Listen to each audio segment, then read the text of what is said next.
మహాదేవుడును మన రక్షకుడునైన యేసుక్రీస్తు వారి నామములో శుభములు కలుగునుగాక. నేటి వాక్య ధ్యానము మత్తయి సువార్త 7వ అధ్యాయము మొదటి 5 వచనములు. మీరు తీర్పు తీర్చుకుడి, అప్పుడు మిమ్మును గూర్చి తీర్పు తీర్చబడదు. మీరు తీర్చు తీర్పు చొప్పుననే మిమ్మును గూర్చి తీర్పు తీర్చబడును. మీరు కొలుచు కొలత చొప్పుననే మీకును కొలవబడును. నీ కంటిలోనున్న దోలమనెంచక నీ సహోదరుని కంటిలోనున్న నలుసును చూచుట ఎలా? నీ కంటిలో దోలముండగా నీవు నీ సహోదరుని చూచి నీ కంటిలోనున్న నలుసును తీసివేయమని చెప్పనేలా? వేషధారి, మొదట నీ కంటిలోనున్న దోలమును తీసివేసుకొనుము, అప్పుడు నీ సహోదరుని కంటిలోనున్న నలుసును తీసివేయుటకు నీకు తేటగా కనబడును. ప్రియులారా, కొండ మీద ప్రసంగంలో ప్రభువారు బోధిస్తున్న మరి ఒక అద్భుతమైనటువంటి లేఖన భాగం ఇది. ఈ మాటలు మనం బాగుగా గమనించవలసినటువంటి వారమై ఉన్నాం. అప్పుడును నేటి దినాల్లో చాలామంది తమ తప్పులను, తమ లోపములను, తమ బలహీనతలను గుర్తెరగక ఎదుటివారి లోపాలను ఎత్తి చూపిస్తూ ఎదుటివారిలో తప్పులు కనుగొనవలనని వెతుకుతూ ఎదుటివారి తప్పులను బహిర్గతం చేస్తూ ఎదుటివారికి తీర్పు తీరుస్తూ ప్రవర్తించేటటువంటి వారు ఉన్నారు. అందుకనే అటువంటి వారిని ఉద్దేశించి ప్రభువారు ఈ మాటలు బోధిస్తున్నారు. ఎదుటివాడు తప్పు చేశాడని, వాళ్ళలో లోపాలు ఉన్నాయని నువ్వు తీర్పు తీర్చొద్దు. ఎదుటివారికి ఏ రీతిగా నువ్వు తీర్పు తీర్చుతావో అదే తిరిగి నీకు తీర్చబడుతుంది. నీవు కొలిచే కొలత చొప్పుననే నీకు తిరిగి కొలవబడుతుందనే సంగతి నువ్వు మరిచిపోకూడదు. ఇంకంత మాత్రమే కాదు, నీ జీవితంలో లోపాలు ఉంచుకొని, నీ బ్రతుకులో బలహీనతలు ఉంచుకొని ఎదుటివానిలో ఉన్నటువంటి లోపాలు నువ్వు ఎలాగ సరిదిద్దాలనుకుంటావు? నీ కంటిలో దూలముండగా నీ జీవితంలో దూలములంటి బలహీనతలు ఉంచుకొని, పెద్ద పెద్ద లోపాలను ఉంచుకొని ఎదుటివాని కంటిలో ఉన్న నలుసును, చిన్న చిన్న తప్పులను తీసివేయాలనుకొనటం అవివేకం, అజ్ఞానం. అది దేవుని దృష్టికి సరైనటువంటి జీవితం కాదు. వాక్యాలు అందుకనే చాలా విషయాలు ఇందును గూర్చి బలపరిచేటటువంటి మాటలు రాయించాడు. ఇతరులకు చెప్పే ముందు, ఇతరులకు బోధించే ముందు మనము ప్రత్యేకంగా ఉండాలి. వాక్యంలో రాయబడింది, ఇతరులకు బోధించు నీకు నీవు బోధించుకోలేవా? గుడ్డివాడికి త్రోవ చూపలేడు.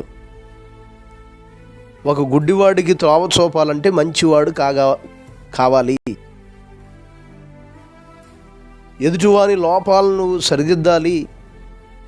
చక్కగా ప్రేమపూర్వకంగా నువ్వు చెప్పగలిగే స్థితిలో ఉండాలంటే నీ మనసు తేటగా ఉండాలి, నువ్వు చక్కగా ఉండాలి.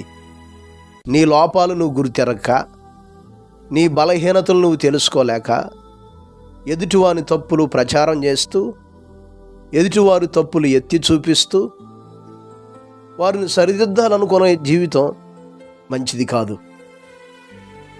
అలాగ వారికి తీర్పు తీర్చడం అంతకన్నా మంచిది కాదు. ఎందుకంటే తీర్పు తీర్చొద్దు అని వాక్యంలో దేవుడు వివరిస్తున్నాడు.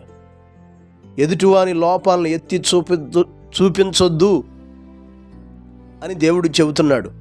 ఎందుకంటే ఎదుటివానికి చేయొద్దని చెప్పే నీలో ఈ లోపం ఉందని చెప్పే నీవు అదే జీవితాన్ని జీవిస్తున్నావు కదా. అందుకనే రోమీలకు రాసిన పత్రిక 2వ అధ్యాయము మొదటి 3 వచనాలు మనం చదివితే, కాబట్టి తీర్పు తీర్చు మనుషుడా, నీవెవడవైనను సరే నిరుత్తరుడవై ఉన్నావు. దేని విషయములో ఎదుటివానికి తీర్పు తీర్చుచున్నావో దాని విషయములలో నీవే నేరస్తుడవని తీర్పు తీర్చుకొనుచున్నావు. ఎలయనగా తీర్పు తీర్చు నీవును అట్టి కార్యములే చేయుచున్నావు కావా? అట్టి కార్యములు చేయువారి మీద దేవుని తీర్పు సత్యమును అనుసరించినదే అని ఎరుగుదుము.